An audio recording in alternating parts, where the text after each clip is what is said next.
This was it's a Cochrane review, which I worked on with a couple of colleagues, Biwi, who's a palliative care physician in Oxford, and Sharon Strauss, who's a professor of medicine in the University of Toronto. This is part of a sort of collection of service delivery intervention Cochrane reviews that I've been working on for far too long, probably since about 1995. So it started off as one review. So these 3 hospital at home reviews, well, it was one review published about 1995, 96, and we just included 5 trials. There were only 5 trials we identified. One of the trials was looking at end-of-life home care. And then, for some reason, I guess more money was becoming available to support rigorous evaluations of these types of interventions. The review grew, and it made sense then to split it into the 3 distinct components. So I'm going to talk today about the end-of-life hospital at home care review. We've also done another review, which is a sort of completely different population, which is looking at alternatives to inpatient care for young people with complex mental health needs. So those are all published as EPOC reviews. Now, the end-of-life home, or each of these reviews has sort of posed a different set of challenges. And the end-of-life home care review, I have to say, was sort of the biggest brain teaser in terms of interpreting what the data meant. And so I look forward to your questions. So one of the big issues was around the different healthcare systems. And because it's end-of-life home care, it's really to what degree is primary care being delivered alongside these specialised palliative care services in the home, and how the services configured for end-of-life. So we'll see that one problem really is that the different terms and definitions of end-of-life home care and palliative care. And for some people, some countries, they're used synonymously. And in England, and it seems to be specific English definition, as it's very much the end of life. And end of life care is replacing the term terminal care in the UK. And here we really are talking about the last few days of life. So this diversity was picked up in the Journal of Palliative Medicine in 2007. And they said there's a diversity in the types of services within countries. There's a lack of universal standards, many different definitions to apply to the same service and different resources available. So as we're trying to sort of identify and select studies that we feel are similar enough, this sort of poses a problem because people are using the same words to mean different things. And then again, a final difficulty was there are different interpretations about what palliative care is and is it the same as end-of-life care. So just to give you 2 extreme examples, this is the Liverpool Care Pathway for the Dying, and this is a service that sort of kicks in literally in the last few days of life, so the last 48 to 72 hours. In the States, however, and this is the Agency for Healthcare Research and Quality report, they have a much longer time frame where end-of-life care can be planned sort of 1 to 2 years in advance, so during a sort of whole course of a patient's diagnoses. And these are just different quotes from different countries about what they consider end-of-life care to be. So an expert from Cyprus says that, there's essentially no time limit is put on this. And in Latvia, again, it's similar to the States, 1 to 2 years and then sort of approaching at the end of life. So the conversations essentially start, I think, at a much earlier point in time, certainly than they do in the UK. And in the UK, it's sort of the last few days or weeks, and we'll see that, which is represented in one of the trials we included in the review. So now to the review. So we looked at end-of-life care at home versus hospital or inpatient hospice care. And we were only interested in adults, so those people over the age of 18. So we set out in advance a number of different questions that we were going to ask. So a first question was, if you provide end-of-life home care, does that actually mean more people are dying at home? Do patients who receive end-of-life care at home have better symptom control? And does patient and carer satisfaction differ? We then are interested in the costs and looking as well then at the transfers to hospitals. So if you're in end-of-life home care, what's the rate of transfer to hospital? So the definition that we used, and BWE was key really in helping to hone this definition, is we looked at end-of-life home care as a service that provides active treatment for continuous periods of time by health professionals in the patient's home for patients who would otherwise require hospital or hospice inpatient end-of-life care. Now, all of this list of outcomes, these are the outcomes that we are interested in collecting data on in the review. And the outcomes coloured in red those are the ones where we actually were able, where there was data reported. So the other outcomes, there was no data. And the quality of the data, particularly for the patient health outcomes, was extremely difficult to get in the trials, as you would expect. So there's a place of death, control of symptoms. There was no data reported on delay in care. There was a small amount of data on family caregiver stress. There was no data on the degree families helped with the care. There was a very small amount of data on patient anxiety, and then there was some data on admission, transfer to hospital. So we included 4 trials, all of which were small, in the review. So the first trial was conducted in the States. This was based in 2 HMOs, and I'll just give you a moment to look through the stage of illness. So late-stage chronic obstructive pulmonary disease, congestive heart failure, and cancer with a life expectancy of 12 months or less. So on recruitment to the study, the physician was asked that question. Do you expect this person to, would you be surprised if this patient died in the next year? The next trial by Grand was conducted in England, and this trial was recruiting people at the very end of life and experienced enormous difficulties methodologically, which I'll go into in some more detail. And so the patients had to be requiring terminal care, and 86% of those had a diagnosis of cancer.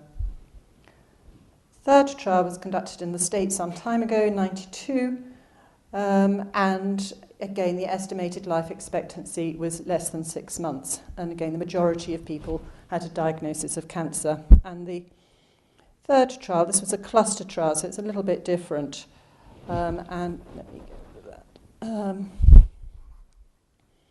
And then life expectancy of 2 to 9 months. So just looking now at the different interventions. So all of them were multidisciplinary team. Some of them were hospital outreach. The UK one was general practice, primary care led.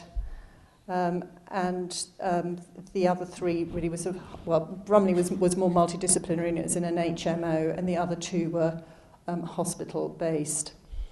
Now, not all of them provided 24-hour care, and we'll see the sort of significance of that shortly.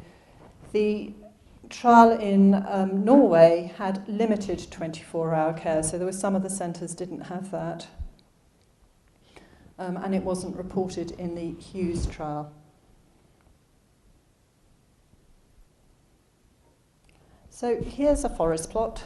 So we're looking at dying at home. So the provision of end-of-life home care increases your chances of dying at home, which sort of may sound obvious, but in the next slide you'll see it all becomes much more complicated when you start looking at people being transferred to hospital. So there's very little heterogeneity, which is encouraging. And you do have an increased chance of dying at home. But now when we look at admitted to hospital, the picture becomes much messier and more difficult to interpret. So I didn't pool the data. Well, we did attempt pooling the data, but the heterogeneity, statistical heterogeneity, is far too high to sort of pursue that. So this is just a way, really, of presenting the data, and you can see how inconsistent it is.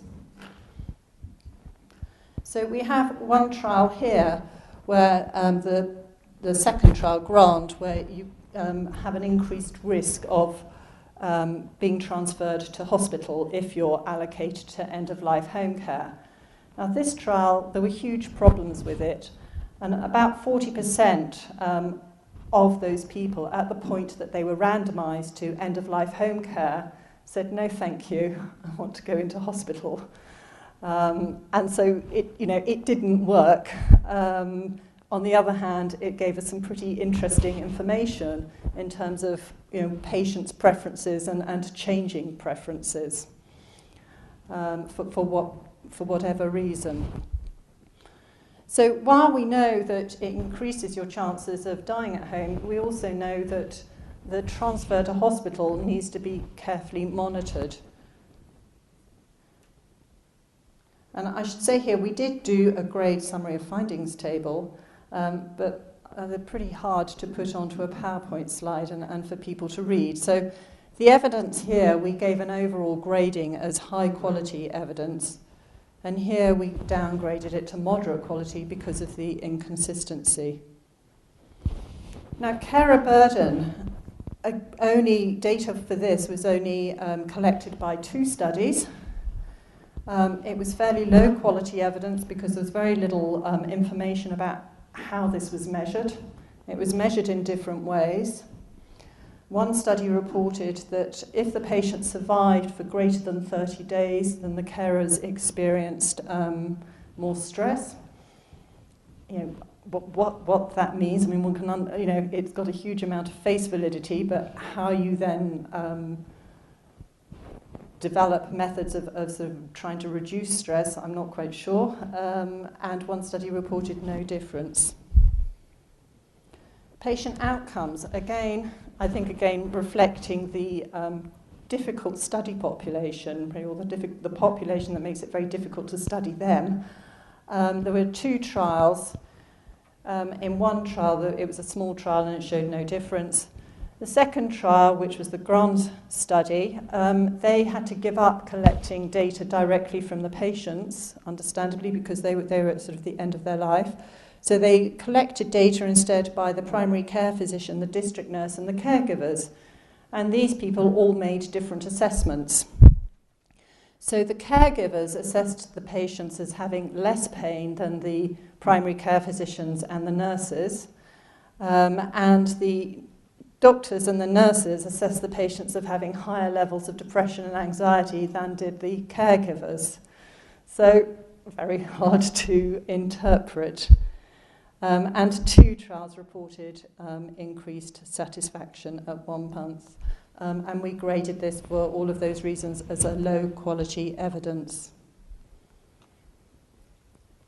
So, in summary, specialised services increase the number of people dying at home. However, you have to watch the transfers to hospital, and that obviously has cost implications.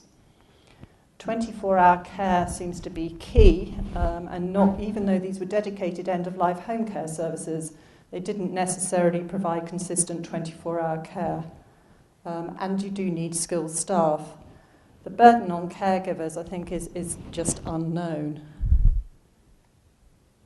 So just to briefly now talk about the problems encountered, there are clearly both methodological and ethical issues. And some people would say, well, if you can't randomize this patient population, you need to have alternative study designs. And I would argue that even though these trials have flaws, they've actually told us quite a lot. So if we were comparing 2 groups, one who were in a sort of home setting and one who are in hospital setting, we'd obviously have all the difficulties around selection bias.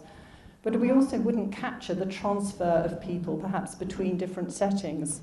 So this was data that was collected, at the point of enrolment. And as I mentioned, in one of the trials, the Grand trial, where they were allocating people right at the end of their life, only 61% actually received this form of care. There's a very, I thought, thoughtful paper written in 1994 by somebody called McWhinney in the BMJ, where he describes a trial in Canada where they were randomizing to end-of-life home care versus inpatient or inpatient hospice care, and everything went wrong. So he didn't present any data, but he describes very eloquently the difficulties of doing research in this field. So clearly you're going to get attrition of participants because of early death, you've got difficulties in recruitment, difficulties in consent to randomization, data collection, and timing of outcome assessment. So I think the people who have managed to do the trials have really done a very good job.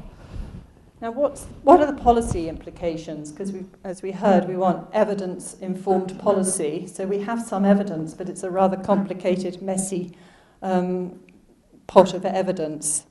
Well, clearly, the need for sort of having some clear policy on end-of-life care is going to increase as people live longer and with more complex needs as they approach the end of life. Health service planning, certainly in the UK, is for a push towards community care.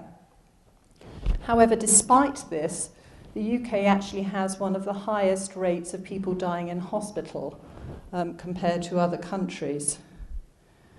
And there's huge variation in place of death when you start making comparisons between different countries. So as in the UK, I mean, it was going up. It's just, I think it started plateauing and possibly coming down a little bit. So 58% of all deaths are in acute hospital. This is 2009 data. And in the States, there's been a steady decrease for certainly Medicare-funded care of people dying in hospital, and similarly in Canada and Australia. This is a graph, again, 2009 data. This is from the UK. So you can see it. So we've got the number of hospital episodes. So if you treat those as hospital admissions on the vertical axis, and then you've got the number of days before death. And you can see in the UK, it's in the last 30 days of life where you're more likely, the number of people being admitted to hospital goes up enormously. So the policy implications, I mean, I think there are huge difficulties interpreting place of death. What does it mean? Does it mean, because the whole policy around end-of-life care is that you're allowing people to exercise their choice. So we're using place of death as a proxy for choice, but is it really a proxy for choice? Because people can change their minds. And, I think when you're dying, you should be able to change your mind. So is it a helpful outcome measure? So a somewhat rhetorical question. How do we interpret it? Because really, it's about people having the ability to exercise choice. So end-of-life home care should be a provision if we're going to support choice. But how do we measure that for research, and particularly when you've got changing needs and preferences? And data around the preferences of people without caregivers, there's very little. So I found one qualitative study published in 2009 in the BMJ. This was looking at what preferences GPs and nurses thought their patients had. So one thing that came through was really the difficulty health professionals have in actually asking people where they want to die. And so often it can be an assumption. So preferences are often unclear. Preferences change very quickly, or can change very quickly, but certainly change over time. And sometimes, as I say, they're not explicitly discussed, but more inferred. So in terms of the UK, and Isabel's going to talk about France, in terms of the UK, access to good services is inconsistent. There's an absence of sufficient provision of 24-hour care, particularly now as GPs contract out-of-hours care. In the UK, there are multiple providers. So the NHS is one provider, but there's also social care and voluntary agencies.